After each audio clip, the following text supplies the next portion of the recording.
Hi, good morning friends. ఈరోజు లంచ్లోకి అయితే టమాటా దోసకాయ కర్రీ చేస్తున్నానండి. టమాటా అయితే ఒక దోసకాయ, ఒక పచ్చిమిర్చి అండ్ టమాటాలు అంటే 1 కేజీ దాకా తీసుకున్నాను.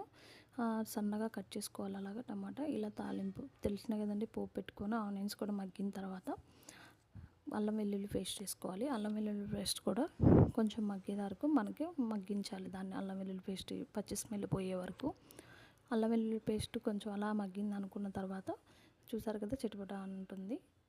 ఆయిల్ కొంచెం తక్కువే పడుతుంది ఎందుకంటే పులుసు కర్రీ కాబట్టి. సో పచ్చిమిర్చి కూడా వేసుకొని అవి కూడా ఉరకల దూరగా వేగనిచ్చిన తర్వాత ఇప్పుడు మనం సన్నగా కట్ చేసుకున్న టమాటా ఉన్నాయి కదా, ఆ పీసెస్ని వేసేసుకోవాలి. టమాటా యాక్చువల్గా ఏంటంటే వాటర్ కంటెంట్ ఉంటుంది కదా, ఈ పీసెస్ వేసుకొని అంతా కర్రీ అంతా ఒకసారి కలిపి మనం క్యాప్ పెట్టేసుకుంటే సరిపోతుంది. క్యాప్ పెట్టేసుకున్నాక అవి మగ్గినాక వాటర్ బయటకు వచ్చేస్తాయి కదా, చూసారు కదా, అవి వేసి అంతా ఒకసారి తిప్పేసుకోవాలి. తిప్పేసుకున్న తర్వాత మ్యాక్సిమం టమాటా త్వరగానే మగ్గిపోతుంది. ఒక 5 to 10 మినిట్స్లో మగ్గిపోతుంది కదా ఫ్రెండ్స్. సాల్ట్ వేసుకుంటే కొంచెం త్వరగా మగ్గుతుంది. సో తగినంత సాల్ట్ వేసుకోండి. కొంచెం పులుసు కర్రీలోకి ఎక్కువే పడుతుంది సాల్ట్ వేసేసుకొని మూత పెట్టుకోవాలి.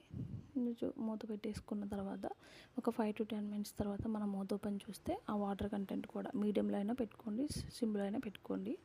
చూసారు కదా, దోసకాయ కూడా కట్ చేసి పెట్టుకున్నాను. దోసకాయ ఎప్పుడేనండి చేదు ఉంటాయి కొన్ని.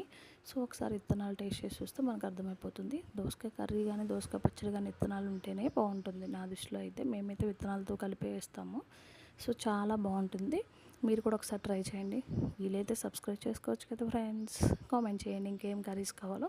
అలాగే ఇప్పుడు మనం సన్నగా కట్ చేసి పెట్టుకున్న దోసకాయ ముక్కల్ని సన్నగా ఎందుకంటున్నా అంటే ఏదైనా సన్నగా కట్ చేసుకుంటే కొంచెం గ్రేవీగా బాగుంటుంది. యాక్చువల్గా నేను ఈరోజు పుదీనా రైస్ ఈ టమాటా దోసకాయ కర్రీ చేస్తున్నాను. పుదీనా రైస్ కూడా ప్రాసెస్ చూపిస్తాను. సో ఇలా సన్నగా కట్ చేసుకున్న దోసకాయ ముక్కలను కూడా వేసుకొని అంతా ఒకసారి బాగా కలుపుకొని మళ్ళీ మూత పెట్టేసుకోవాలండి మనం. చూసారు కదా, అలా అంతా ఒకసారి కలిసేలాగా కలిపేసుకొని మూత పెట్టుకోవాలి. ఇది కూడా దోసకాయ కూడా మ్యాక్సిమం 10 మినిట్స్లో మగ్గిపోతుంది. చూసారు కదా, మగ్గిపోయి టమాటా దోసకాయ మగ్గిపోయి బాగా ఉడికిపోయి ఇలా వచ్చిందండి. దీని తర్వాత ఏం లేదండి, మనం సరిపడినంత కారం వేసుకోవాలి. నేనైతే 1 టేబుల్ స్పూన్ కారం వేసేసుకున్నాను.